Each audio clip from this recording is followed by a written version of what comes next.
Hey everybody, Dual666 here, doing something different today for Friday the 13th.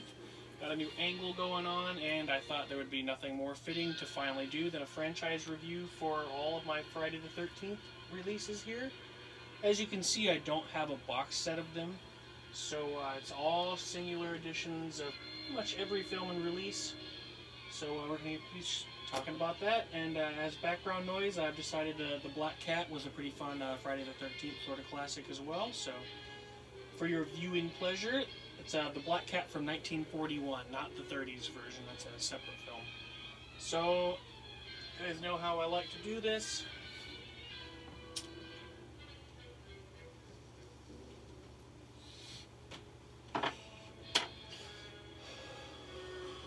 Cheers. Alright, so let's get into these first couple ones here. The first Friday the 13th from 1980, total classic, everybody knows about it. It's the total archetype for, slashers as we know them. It's one of my favorite films of all time. Is the acting, really goofy at times? Sure. But honestly, I feel like these movies, they're not quite as just laughable as most of any of the other slashers of this era. By the time, the mid-80s were, wrapping up, the slashers were pretty much totally laughable. But I feel like these are a perfect example of the golden days of slashers, late 70s, early 80s, obviously. Great gore, obviously Tom Savini does awesome stuff in these movies. So, 10 out of 10. These are classic film, and obviously I have quite a few editions of it. This is a really old one. This particular edition is from, this one came out in 1999. This is the oldest one I have, so that's really cool to have. Then a few years back when I was collecting, still as a teenager, this particular series came out. The deluxe editions. So I have the deluxe edition of the first film as well. There's tons of extras and stuff in here that are not on that original release. And then recently, you guys may have also saw that I acquired the Steelbook, which is an even more awesome special edition. It's got tons and tons of stuff. Got the little card on the back there that has all the information. As you can see, there's a lot more special, just special features on this than even the deluxe edition that I just showed you.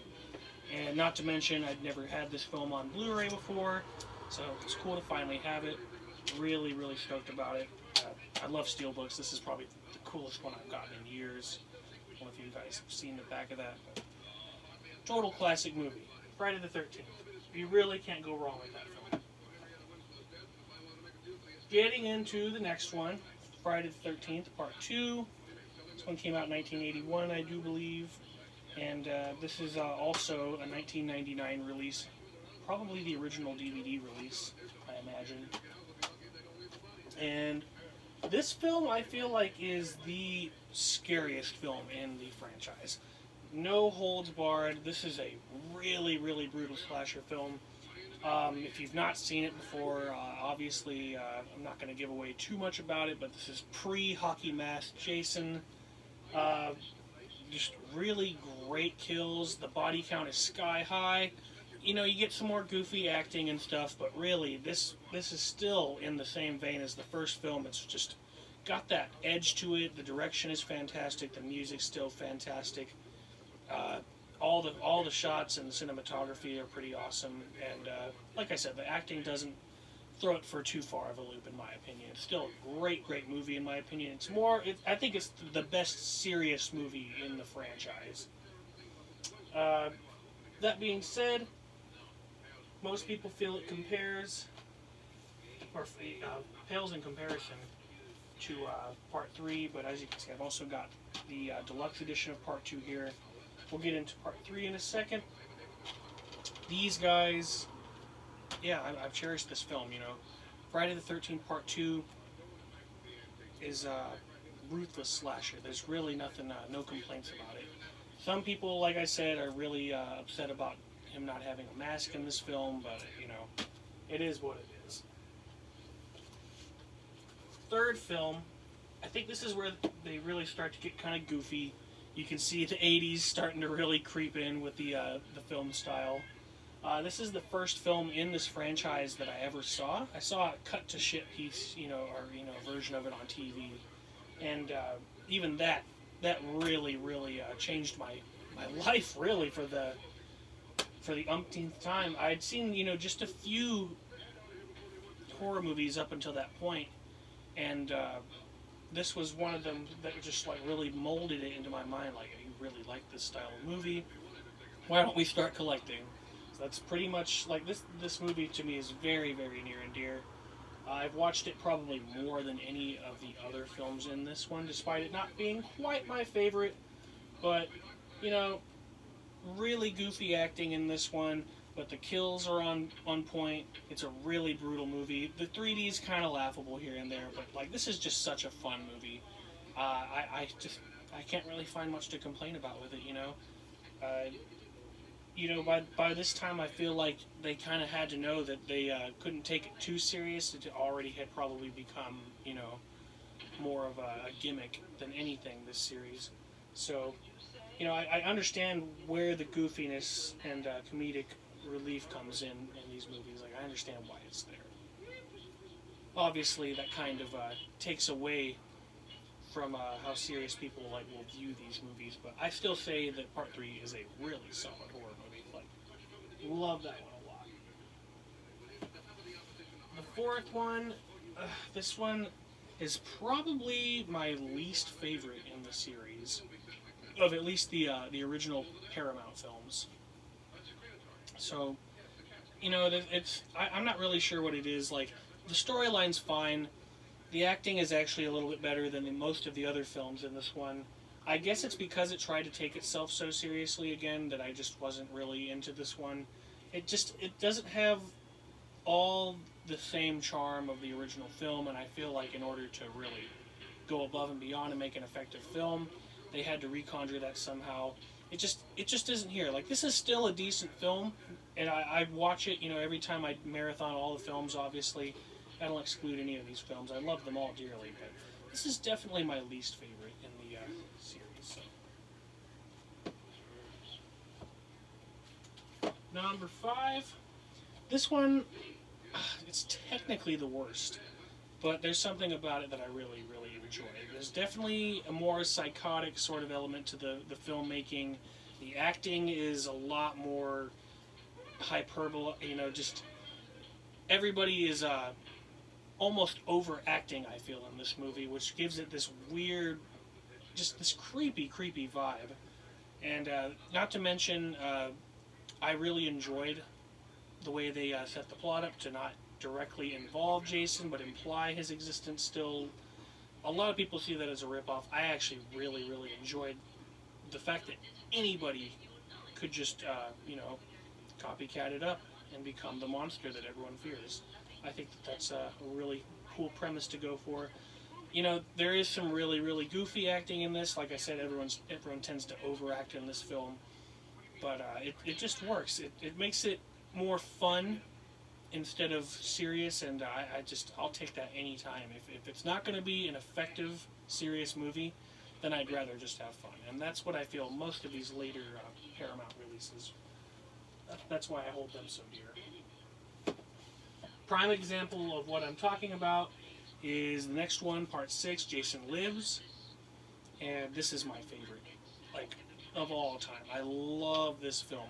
I feel like it does the summer camp aesthetic the best. The town they filmed in is awesome. All the acting in this movie is actually not too bad either. It's on par with Return of the Living Dead, some other really cool 80s classics. It doesn't take itself too serious. People tend to think that the plot is a little, out of whack too, but I think that it was kind of genius to bring him back as an undead serial killer. I thought that was a really cool premise as well. By this time, it's movie number 6. How serious are you going to take the plot? I'm in this to watch people die in a horrible, horrible death. So that's what you get. The body count in this one is also sky high. Lots of really ridiculous, brutal kills. Just everywhere. The entire movie really well paced. And Part Part 6. That one's awesome. Alright. This one comes in second place for my least favorite.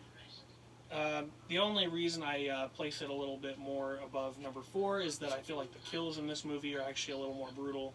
And it's a little bit more imaginative, obviously. Then again, it's farther along in the series, so I guess I'm less biased against goofy storylines. So, I don't know, it's a weird equation the way I want to rank these and the way I appreciate them. But this is still a pretty solid film. There's lots of great cinematography in here. The acting's not atrocious. It's actually pretty decent at some points, in my opinion. And, like I said, lots of brutal kills still. I love these first 8 films just commemoratively. I can't really say that there's too much wrong with them, and just that some of them don't live up to the greatness of others. There's Part 7.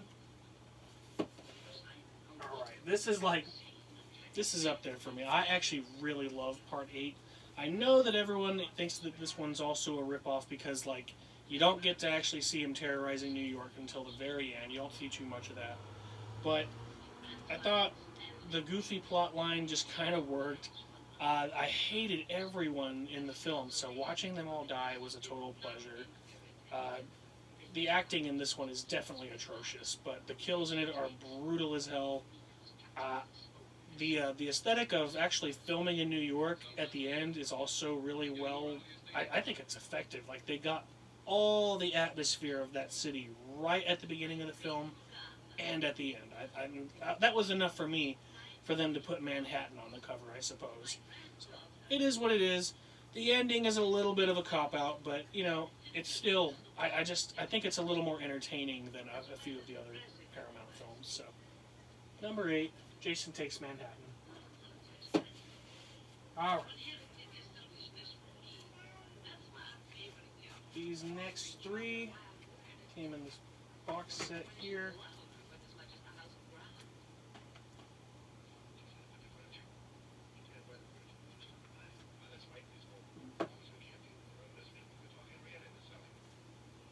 And I guess I'll put this one up here, huh?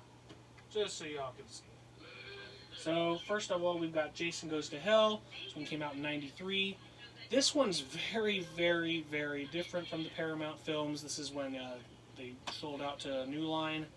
And this movie is really, really brutal. But the stylistic differences left me really, really baffled the first time I saw it. But I ended up watching it 10 times in a row after I saw it the first time. It was just on a lot, and it was cut too, so I saw it a lot on TV, probably AMC, Fear Fest or something. So I developed a taste for seeing it, I guess, and over the years, it's just become integral to me, watching this series. Jason Goes to Hell, I like that film a lot too. I feel like the kills in that are even more imaginative than usual. The end is definitely a total cop-out. The plot itself is total bullshit, I agree. It's a fucking wacky fucking movie. But you know what? In terms of watching Jason slaughter people, I think it's still pretty damn good. So, not too bad. Then we have Jason X. What year did this come out? Always forget. 2002, I think it says. Yeah, I remember hearing about this one when I was in elementary school. All my friends claimed to have seen it and were telling me all the grisly things that they either did see or made up. Maybe they did see the movie and they were just making up other horrible things to scare me. But I didn't really see it until I started collecting later in life. But I really hated this film the first time I saw it. And I gave it, rewatch after rewatch. And once again, it started to grow on me, and it's definitely the most baffling plot line of the series. It's not good. I don't understand where it came from, or why they decided that it was a good idea to do this, but somehow it's actually wound up, in my opinion, to be a pretty decent movie. There's plenty of pretty decent brutal violence in it. It's funnier than hell at some points.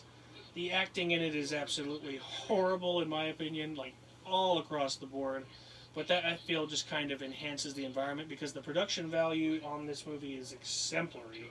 It's a very well made film, and I just feel like it's brutal enough and well paced to the point that you can make it through and not be totally fucking pissed off at the end. It's a pretty fun movie. Then after that, we have 2003's Freddy vs. Jason. This is probably the first movie I ever sat down and almost made it through as a kid. Some friends had it on at their house, and I think I watched 15 minutes of it and was totally horrified. Somewhere in the middle, didn't even start the movie, just somewhere in the middle where it was absolutely frightening to me as a kid, and I put off watching it for years because of that. Now it's actually way up there for me. I absolutely love Freddy vs. Jason. It's a fantastic, well made movie. I think that the plot line is decent enough so that the aesthetic and the art design all come together. Good lord, and it just makes for a really good experience in my opinion.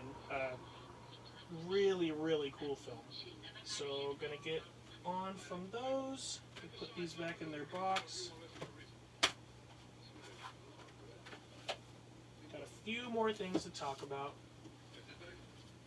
Alright, so here's the remake, or reimagining as I kind of tend to think of it. I didn't really think of it as a remake. It seemed more like a sequel to me, so I kind of just think of it as a reimagining. But this is the 2009 version of Friday the 13th. This movie is extremely brutal. I think it got a lot more hate than it deserved. It's definitely better than a lot of other classic horror movie remakes. They did not hold back on this film. I thought it was just fine what they did here. The acting is, kind of, there's some ups and some downs. Some people are better than others, obviously. You get your cliche cast of characters for your, your basic slasher reboot. So, if that's all you're going into it for, I don't see it really failing you. It's a pretty damn good movie, in my opinion, for what it is and what it's supposed to be. I think it does the job pretty well. Like I said, it's one of the better major horror franchise reboots that I've seen. I've seen a lot of them, and most of them I feel are just not that good in comparison to the originals. So this one holds pretty true. I really liked it a lot. I should definitely check it out if you haven't. Alright, so when I was just in the midst of relaunching this channel, I was out one day and I noticed wherever we were shopping that there was all 3 seasons of the Friday the 13th TV series. So I picked all these up as well. Can't say that I've watched them all, but I think after watching about half a season I can deduce where the plot is going to go. It's pretty much going to be the same thing every single fucking episode, just with some slight differences here and there. I'm sure that it kind of gets a little different as the series goes on, but I haven't, like I said, made it that far. But it's really cool. I just wanted to acknowledge that I have all of these, and I do intend to watch all of them. So I'll probably talk more freely about just this TV series in the future as well. But just wanted to acknowledge that these are also in the process of being watched and entered into the collection. Of course I'll drop one. Alright, and the last thing I wanted to show for this franchise review is the documentary His Name is Jason. I found this so long ago, and then I looked up a lot of reviews before I watched it, and everything seemed to say, oh, the Freddy Krueger documentary was way better. So I'd never seen that one. I actually don't even know what that's called. I don't even own that copy. I still don't know anything about that. So I went into this with a lot of people, telling me that it wasn't going to be good. And without comparison to that other documentary, I gotta say I really enjoyed this. Maybe the aesthetic could have been a little bit better. Maybe it could have been a little more efficiently made. It is quite a long watch, but there is so many short little stories from all these people that have worked on this film or in any of the films in the franchise. It covers damn near everything in the franchise too. So I'd like to think that this is a pretty damn good release concerning the franchise itself. If you want to learn a lot about Friday the 13th, then this is definitely going to help you out. This is an awesome film. So I recommend it, and that's going to bring it to a close. I know it was brief. I didn't talk too much about every film, but if you have questions, feel free to comment below, subscribe, and all that good stuff, and I'll see you guys real soon with something else. Till then, Dope666 out. Keep on creeping, guys.